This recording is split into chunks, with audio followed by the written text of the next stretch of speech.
नागपुर हिंसा में अब बाहरी कनेक्शन होने के सबूत मिल रहे हैं। नागपुर सुलगाने का आका बांग्लादेशी होने का शक जताया जा रहा है। साइबर सेल के साथ साथ एनआईए की टीम भी अब हर संदिग्ध पर नजर बनाए हुए है।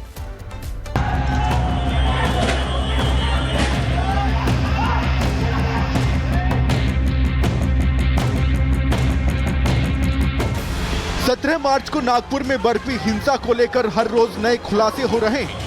साजिश की हर परत से पर्दा उठ रहा है और नागपुर को दहलाने वाले षड्यंत्र के तार बांग्लादेश से जुड़ रहे हैं। साइबर सेल और एनआईए की टीम की जांच में सामने आए सबूत चीख चीख कर कह रहे हैं कि हिंसा सुनियोजित साजिश थी। पुलिस ने जो जांच की है उसमें हिंसा का हैंडलर बांग्लादेशी मिला है। सोशल मीडिया के जरिए नागपुर को उस रात सुलगाया गया।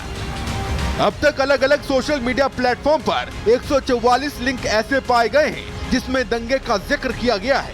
37 वीडियो लिंक को डिलीट किया गया है। जांच के दौरान भड़काऊ पोस्ट के आईपी एड्रेस बांग्लादेश के मिले हैं। पोस्ट में महिलाओं को उठाने, घर में घुसने जैसे भड़काऊ संदेश लिखे गए थे। पोस्ट में लिखा था, सोमवार के दंगे तो सिर्फ एक छोटी घटना है, भविष्य में और भी बड़े दंगे किए जाएंगे।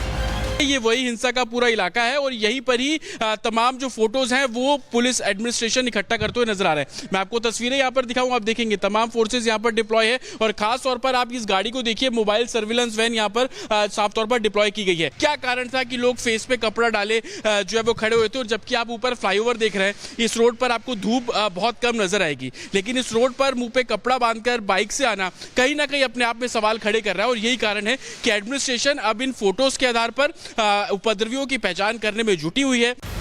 अब इस मामले में एनआईए की टीम ने जांच तेज कर दी है। एनआईए की टीम बांग्लादेशी साजिश रचने वाले आका और महाराष्ट्र में मौजूद उसके गुर्गों की तलाश में जुटी है। यही वजह है कि एनआईए की टीम संभाजी नगर में औरंगजेब की कब्र के साथ साथ आसपास के इलाकों में भी छानबीन कर रही है। कहा जा रहा है सोशल मीडिया पोस्ट के जरिए न केवल हिंसा भड़काई गई, बल्कि दंगाइयों ने धर्म के नाम पर झूठ की ऐसी स्क्रिप्ट लिखी कि हजारों लोग उनके बहकावे में आ गए। जिस हरी चादर के नाम पर नागपुर को जलाया गया, उस चादर के बारे में चौंकाने वाली जानकारी सामने आई है। चादर पर लिखे शब्दों को समझने के लिए मौलाना की मदद ली गई। बताया जा रहा है कि चादर पर कोई भी धार्मिक शब्द या कथन मौजूद नहीं था। हिंसा भड़काने का एक आरोपी फहीम खान पुलिस की गिरफ्त में है। उस पर देशद्रोह का केस चलाया जा रहा है। वही मामले में अब तक 99 लोगों की गिरफ्तारी हो चुकी है, जबकि बाकी संदिग्धों की पहचान की जा रही है। अभी तक नागपुर हिंसा से जुड़े भड़काऊ पोस्ट मामले में 12 एफआईआर दर्ज की जा चुकी है। जो वहाँ पे हाजिर थे, हम ये सब चीज़ें जो है हमारे सोशल मीडिया, जैसे मैंने पहले ही बताया, जहाँ पे भी हमें फोटोग्राफ्स उपलब्ध हैं उसके आधार पे हम लोग कार्रवाई कर रहे हैं, बिल्कुल निष्पक्ष कर रहे हैं, इतना मैं कहना। नागपुर हिंसा मामले में पुलिस बांग्लादेश से जुड़े हर तार को सुलझाने में जुटी है। वहीं हिंसा में शामिल लोगों पर भी कड़ी कार्रवाई की जा रही है। इसके अलावा नागपुर और आसपास के शहरों में भी जांच टीमें कड़ी नजर रख रही हैं। सूत्रों की माने तो पिछले 3 दिनों में कई नकाबपोश संदिग्ध नजर आए हैं, जिन पर पुलिस कड़ी नजर बनाए हुए है। Bureau report, Republic Bharat. Delhi high court के जज के घर पर आग लगने के बाद कथित तौर पर बड़ी मात्रा में कैश बरामद किया गया। इस खुलासे के बाद जज यशवंत वर्मा का ट्रांसफर कर दिया गया। हालांकि कुछ जज उनके इस्तीफे की मांग कर रहे हैं। आखिर क्यों? इस रिपोर्ट को देखिए।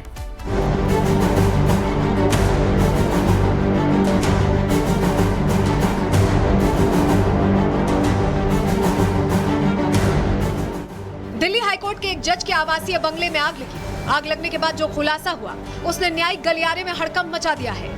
मामले पर सुप्रीम कोर्ट के कोलेजियम ने एक्शन लिया और जज को दूसरे हाई कोर्ट में ट्रांसफर करने का निर्णय लिया गया है।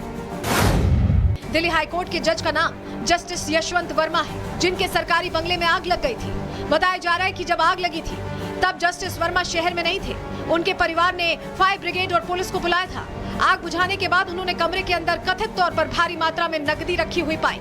इसके बाद रिकॉर्ड बुक में बेहिसाब कैश बरामद होने का आधिकारिक रिकॉर्ड दर्ज हुआ। मामले की सूचना सीजीआई संजीव खन्ना को दी गई, जिसके बाद सीजीआई की अगुवाई में सुप्रीम कोर्ट कोलेजियम ने उनको फिर से इलाहाबाद हाई कोर्ट ट्रांसफर करने का फैसला किया है। जस्टिस वर्मा अक्टूबर 2021 में इलाहाबाद हाई कोर्ट से दिल्ली हाई कोर्ट में आए थे। जस्टिस यशवंत वर्मा पर सुप्रीम कोर्ट कोलेजियम के फैसले से हड़कंप मच गया है। वहीं वकील अरुण भारद्वाज ने मामले पर दुख जताया और सीजीआई से मामले पर प्रशासनिक स्तर पर सख्त कदम उठाने को कहा, जिससे न्यायपालिका का भरोसा कायम रह सके। Bureau report, Republic Bharat. Gaza पट्टी में हमास का कमांड सेंटर ध्वस्त हुआ। आईडीएफ की बमबारी में हमास का कमांड सेंटर तबाह हुआ। अस्पताल में हमास ने बना रखा था कमांड सेंटर। ये बड़ी खबर आपको बता रहे हैं, हमास का कमांड सेंटर तबाह हुआ। गाजा पट्टी में हमास के कमांड सेंटर को लेकर ये बड़ी खबर आ रही है। आईडीएफ की बमबारी में हमास का कमांड सेंटर ध्वस्त हो जाता है। आईडीएफ की तरफ से ताबड़तोड़ लगातार बमबारी की जाती है, जिसके बाद गाजा पट्टी में हमास का कमांड सेंटर ध्वस्त हो जाता है, तबाह हो जाता है। अस्पताल में हमास ने बना रखा था ये कमांड सेंटर और आप धमाके की आवाज भी सुन पा रहे हैं। किस कदर ये धमाका होता है, धुएं का गुबार, आग का गोला इन तस्वीरों में देखा जा सकता है। हमास का कमांड सेंटर जो कि अस्पताल में बना हुआ था और इसी पर आईडीएफ की तरफ से बमबारी होती है। मेरी तबाह देखिए, सुनिए आवाज, कितना भयंकर और जबरदस्त ये धमाका। तो एक्सक्लूसिव तस्वीरें आपको दिखा रहे हैं। गाजा पट्टी में हमास का कमांड सेंटर ध्वस्त हो जाता है और दूर तक आप देखिए कितना दूर तक इस बमबारी का असर इन तस्वीरों में देखने को मिल सकता है, यानी कि कितना नुकसान हुआ होगा इसको देखकर अंदाजा लगाया जा सकता है। एक बिल्डिंग जो कि वो अस्पताल की एक बिल्डिंग थी, जैसे ही आईडीएफ की बमबारी होती है मलबे में तब्दील हो जाती है वो बिल्डिंग। और हमास ने यहीं पर अपना कमांड सेंटर बनाया हुआ था। आईडीएफ की तरफ से उसी अस्पताल को चिन्हित किया जाता है, टारगेट किया जाता है और ये टारगेटेड अटैक के तौर पर देखा जा रहा है। और आगे बढ़ते हुए बात उत्तर प्रदेश की, जहां लखनऊ में आईटी मेट्रो स्टेशन के नीचे गिफ्ट शॉप में अचानक से आग लग गई। तस्वीरें आप देख रहे हैं।